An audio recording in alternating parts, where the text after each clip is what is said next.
പ്രധാനമന്ത്രിക്ക് ബോംബ് ഭീഷണി. ഡൽഹി നിയമസഭാ സ്പീക്കർ വിജേന്ദ്ര ഗുപ്തയ്ക്കാണ് ഇമെയിൽ സന്ദേശം ലഭിച്ചത്.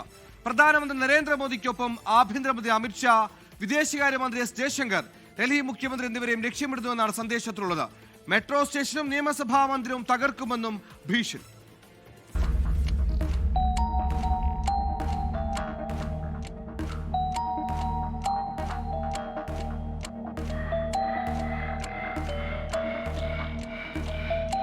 നിയമസഭയുടെ ഔദ്യോഗിക ഇമെയിലിൽ രാവിലെ 7:28 ആദ്യ ഭീഷണി സന്ദേശം എത്തിയത്.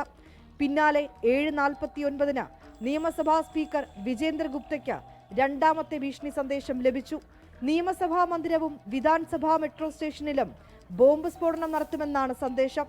പ്രധാനമന്ത്രി നരേന്ദ്രമോദി, കേന്ദ്ര ആഭ്യന്തരമന്ത്രി അമിത്ഷാ, വിദേശകാര്യമന്ത്രി ഡോക്ടർ എസ് ജയശങ്കർ, മുഖ്യമന്ത്രി രേഖാ ഗുപ്ത, ലഫ്റ്റനന്റ് ഗവർണർ തരൺജിത് സിംഗ് സന്ധു എന്നിവരുടെ പേരുകളും ഭീഷണി സന്ദേശത്തിൽ പരാമർശിച്ചിട്ടുണ്ട്. മുഖ്യമന്ത്രി രേഖാ ഗുപ്തയുടെ ബജറ്റ് അവതരണത്തിന് മണിക്കൂറുകൾക്ക് മുൻപാണ് ഭീഷണി സന്ദേശം എത്തിയത്. ഭീഷണിയെ തുടർന്ന് നിയമസഭാ കെട്ടിടം ഒഴിപ്പിച്ച് പരിശോധനകൾ നടത്തി.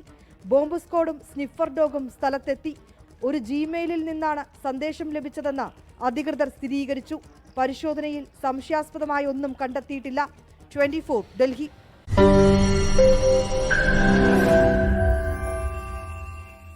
ലോകത്തെവിടെയായാലും ഏത് സമയത്തും 24 വാർത്തകളും ഓഗ്മെന്റഡ് റിയാലിറ്റി പാക്കേജുകളും എക്സ്പ്ലെയിനറുകളും വിശദമായി കാണാൻ ഞങ്ങളുടെ യൂട്യൂബ് ചാനൽ നിങ്ങൾക്ക് സബ്സ്ക്രൈബ് ചെയ്യാം.